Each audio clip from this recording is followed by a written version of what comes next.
Hi guys! Samahan niyo ako sa aking fangirling moment dito sa Philippine Arena. Ayan! Nang simula at wakas ng SB19. First time kong umattend ng concert at agad sa Philippine Arena. Kaya tuwang-tuwa ang bata. Feeling bata. Ayun, nakapasok na ako dito sa Philippine Arena. Excited much! Ayun, yung kanilang yung first nila performance, black ko ako.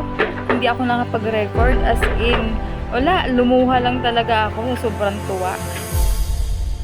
Ako yung na-overwhelm sa sobrang daming tao, kasi kung susundan mo yung kwento nila, ay free concert lang sila talaga dati. For 500 pesos VIP na yun. Ngayon, tingnan nyo, nakaka-overwhelm sobra. 2 days, sold out, Philippine Arena. Ang layo ng narating nila. Kaya talagang as in, naghalong emotion ang mga concert goers, ang mga 18 sa sobrang overwhelmed. Kami yung yung proud na proud sa narating nila, sobra.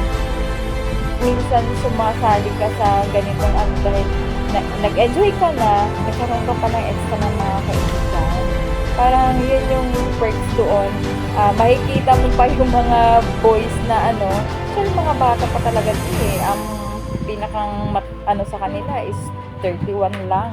So talagang mga bata pa tong mga to. Pero kahit mga bata pa sila, talagang nakaka-inspire yung kanilang mga pinagdaanan sa buhay. Kaya ganun na lang sila talaga minahal ng 18. As in, dahil sila ay down to earth hanggang ngayon kahit ano man ang hanggang narating. So yun, talagang ang aking fangirling moment. Wala, sinishare ko lang sa inyo dahil overwhelmed talaga ako. And shout out doon sa aking ticket sponsor. Thank you so much. Dahil hindi ako nakapuksa nung actually yung gusto ko lang talaga namang ticket ay kahit lang, dyan ad lang. Kasi alam ko yun lang talagang kaya ng bulsa ko. Pero ang binigay sa aking ticket ay yung medyo nasa pang pwesto kaysa dyan ad. So, thank you so much Caps Joy Narilla for the sponsorship of my ticket. Salamat ng maraming.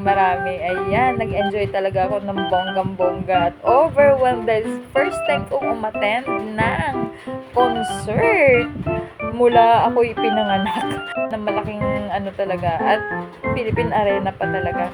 So, wala talaga parang oh my God. Naghahalo ang kaba at excitement. SB19 yan SB19 na yan, world class. Plus, ang performance, sulit na sulit. Sobra. Feeling ko kulang pa yung binabayad namin. At yun nga, ito ang aking best experience. The first concert ever na aking naatinan. Ang SB19 Kick-Off 2025. Thank you po sa aking ticket sponsor. Special mention, Miss and Caps Joy Narilla. Thank you so much, Caps. Till next time. Charot. Yan, ito yung situation before. Yan kami ang grupo ng aming van. Thank you so much. Thank you for watching.